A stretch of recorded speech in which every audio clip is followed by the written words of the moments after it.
Hi friends, एक बार फिर से हाजिर हूँ मैं आपके लिए एक नई कहानी लेकर।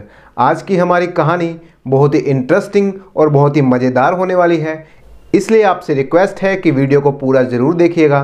तो चलिए बिना किसी देरी के शुरू करते हैं हमारी आज की कहानी।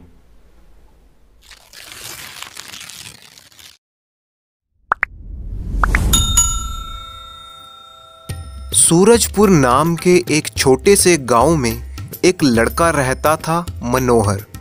मनोहर सिर्फ नाम का ही मनोहर नहीं था, वो सच में ही बहुत सुंदर था। कोई भी उसकी सुंदरता देखकर उसकी तारीफ करता था। पर मनोहर ज़्यादा शिक्षित नहीं था। मनोहर का परिवार एक सामान्य परिवार था। उसके माता पिता के पास ज़्यादा धन नहीं था। वो चाहते थे कि मनोहर जल्दी ही कोई काम धंधा या नौकरी शुरू कर दे, जिससे कि जल्दी ही उसका ब्याह कर दिया जाए। वैसे मनोहर का ब्याह उसके माता पिता ने कुसुमलता से करना तय किया हुआ था। मनोहर भी कुसुमलता को बचपन से ही जानता था और उससे ब्याह भी करना चाहता था। एक बार सूरजपुर गांव में लगे मेले में मनोहर ने अपने हाथ की रेखाएं एक ज्योतिषी को दिखाई। ज्योतिषी ने उसका हाथ देखकर कहा कि जल्दी ही तुम एक ऊंचे घर के दामाद बनोगे। मनोहर में जल्दी से जल्दी अमीर बनने की इच्छा तो पहले से ही थी। ज्योतिषी की भविष्यवाणी ने उस पर बहुत ही ज़्यादा असर डाला। कुसुमलता, जिससे मनोहर का ब्याह होना था, उसके पिता धनी नहीं थे। इस वजह से मनोहर असमंजस में पड़ गया कि कुसुमलता से ब्याह किया जाए या नहीं। तब उसकी माँ ने उसे समझाया कि ऊंचे घर का दामाद बनने की इच्छा है तो पहले तुम्हें खुद भी बड़ा बनना होगा। उसकी माँ ने आगे कहा, कुसुमलता से शादी करके भी तुम सुखी रह सकते हो। ज्योतिषी की अंट संट बातों में आकर अपना जीवन बर्बाद मत करो। अगले ही दिन गांव का जमींदार रत्नाकर मनोहर के घर पहुंच गया। रत्नाकर पूरे गांव में सबसे ज़्यादा धनी आदमी था। उसने प्रस्ताव रखा कि मनोहर की शादी उसकी बेटी कल्पना से करवा दी जाए, क्योंकि कल्पना उसे पसंद करती है और बदले में वो उसे 3 एकड़ ज़मीन भी भेंट के रूप में देगा। अब ये सब सुनकर मनोहर को ज्योतिषी की बात पर पूरा यकीन हो गया और उसने कल्पना से शादी करने का मन बना लिया। इधर जब कुसुमलता को ये बात पता चली तो वो बहुत ही दुखी हुई और वो मनोहर से मिलने पहुंची। कुसुमलता ने कहा, तुम तो बचपन से ही मुझसे शादी करना चाहते थे, अब तुम 3 एकड़ ज़मीन के लालच में मुझे छोड़ रहे हो। मनोहर ने कहा, वो बचपन की बातें थी, अब हम बड़े हो गए हैं और वैसे भी तुम्हारी आंखें बिल्ली जैसी हैं और कल्पना तुमसे भी ज़्यादा सुंदर है, इसलिए मैं उससे शादी कर रहा हूँ। कुसुमलता का चेहरा गुस्से से तमतमा गया। वो गुस्से में बोली, अब तुम्हें मेरी आंखें बिल्ली जैसी लग रही हैं? तुम लालची इंसान हो। मुझे बिल्ली कहने वाले, देखना एक दिन तुम खुद कुत्ते की जिंदगी बिताओगे। ये कहकर कुसुमलता आंखों में आंसू लिए हुए वहाँ से चली गई।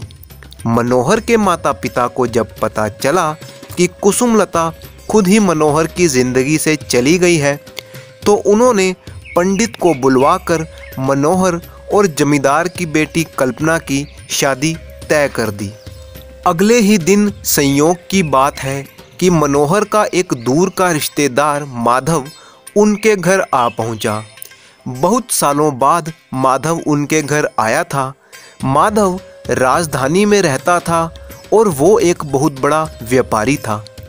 उसे मनोहर बहुत ही पसंद आ गया। वो चाहता था कि उसकी बेटी वंदना की शादी मनोहर से कर दी जाए।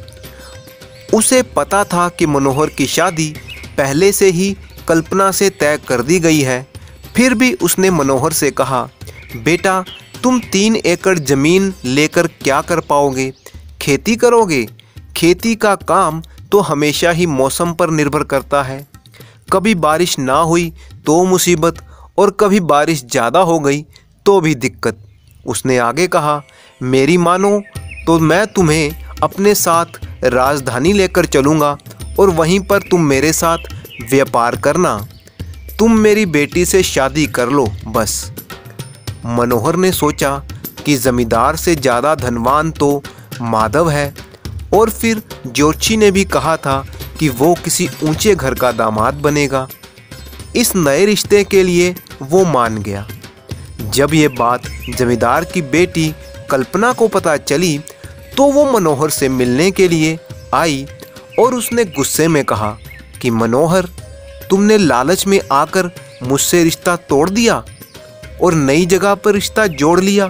तो मनोहर बोला, मैं लालच में नहीं आया, मुझे तो अपने से बड़ों की बात रखनी है। माधव जी हमारे बहुत ही अच्छे और पुराने रिश्तेदार हैं, इसीलिए मैं उनकी बात नहीं टाल सकता, और उनकी बेटी बहुत अच्छा गाती भी है। फिर जमींदार की बेटी कल्पना बोली, तुम झूठे हो, धोखेबाज हो। तब मनोहर ने खींचते हुए कहा, कल्पना बस करो, एक तरफ मेरी होने वाली बीवी है जो इतना अच्छा गाती है, और दूसरी तरफ तुम हो कि तुम्हारी आवाज़ मुझे गधे के रेंकने जैसी लग रही है।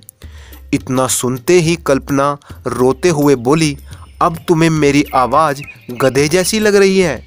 देखना, तुम अगले जन्म में गधे बनकर ही रहोगे। ये कहकर कल्पना वहाँ से आंखों में आंसू लिए हुए चली गई। जब मनोहर की माँ को ये पता चला तो उसने अपने बेटे को सावधान करते हुए कहा, तुम जिससे भी शादी करना चाहते हो करो, पर इन लड़कियों के श्रापों का शिकार मत बनो, ये सही नहीं है।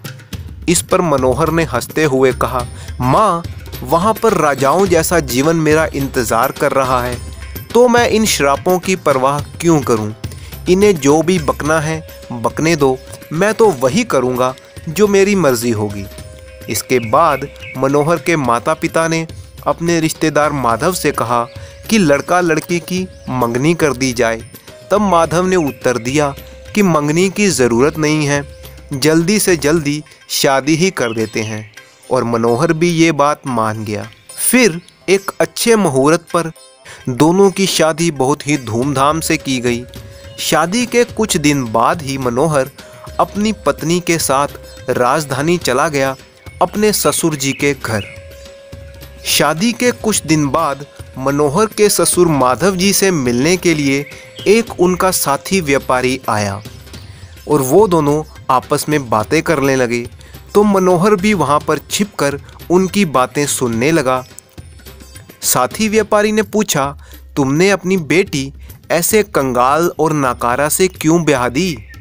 माधव ने हंसते हुए जवाब दिया, मेरी बेटी बहुत ही गुस्सैल है, वो छोटी छोटी बातों पर ही नाराज़ होती रहती है, उसका स्वभाव ही ऐसा है, और मेरे पास तो तुम्हें पता ही है अपार संपत्ति है। कंगाल से शादी हो जाने पर ये कंगाल कुत्तों की तरह भौंकता रहेगा और मेरी बेटी और मेरे घर की रखवाली करेगा, और तुम्हें पता है मेरे बड़े घर में तो काम भी बहुत सारा है। ये कंगाल है तो गधे की तरह मेरे घर में काम भी करता रहेगा। अब तुम्हें समझ में आया क्यों मैंने मनोहर के साथ अपनी बेटी की शादी करवाई? उनकी बातें सुनकर मानो मनोहर के पैरों तले ज़मीन ही खिसक गई। अब वो जान गया कि इस घर में उसकी क्या जगह है। यहाँ उसकी हैसियत किसी कुत्ते या किसी गधे से ज़्यादा नहीं है। वो सोचने लगा कि उन लड़कियों के श्राप सच निकले जिनका मनोहर ने दिल दुखाया था। अब वो पछताने लगा, लेकिन पछताने से कोई फ़ायदा नहीं था, उसके लालच का यही परिणाम होना था। इसी तरह की बहुत ही मज़ेदार कहानियाँ सुनने के लिए आप चैनल को सब्सक्राइब कर लीजिए। वीडियो को लाइक और कमेंट करना बिल्कुल मत भूलिएगा। Thank you for watching.